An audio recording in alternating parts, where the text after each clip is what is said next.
வணக்கம்.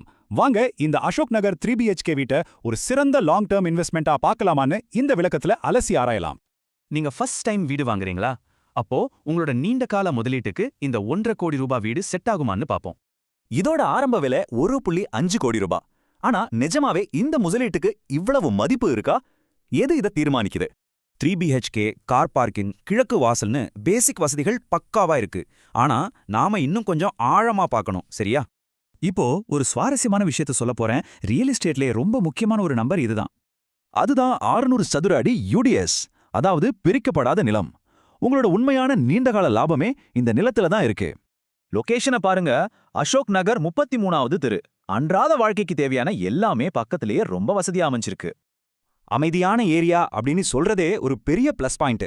ஃபியூச்சர்ல வாடகைக்கு விடணும்னா இது ரொம்பவே கை கொடுக்கும். இது ஒரு பிரீமியம் ஃபேமிலி பிளாட். அதனால வாடகைதாரர்கள் சீக்கிரம் காலி பண்ண மாட்டாங்க. உங்களுக்கும் ரீசேல் வேல்யூ சூப்பரா கிடைக்கும். இங்க பாருங்க, உங்க நிலத்தோட மதிப்பும் இந்த அருமையான லொகேஷனும் எப்படி கச்சிதமா ஒர்க் அவுட் ஆகுதுன்னு உங்களுக்கே புரியும். ரொம்ப முக்கியமான விஷயம், இங்க மக்கள் நெரிசல் கம்மி. அதனால பில்டிங் டேமேஜ் ஆகாது, மெயின்டெனன்ஸ் செலவும் ரொம்ப மிச்சமாகும். யோசிச்சு பாருங்க, மொத்த பில்டிங்லே 4 வீடுகள் தான். ஃபர்ஸ்ட் டைம் இன்வெஸ்ட் பண்றவங்களுக்கு இது ஒரு செம எக்ஸ்க்ளூசிவ் ப்ராப்பர்ட்டி. கார் பார்க்கிங், கிழக்கு வாசல், 600 சதுர அடி UDS. உங்க முதல் லாங் டேர்ம் இன்வெஸ்ட்மெண்ட்டுக்கு இதுதான் பெஸ்ட் சாய்ஸா? நீங்களே சொல்லுங்க.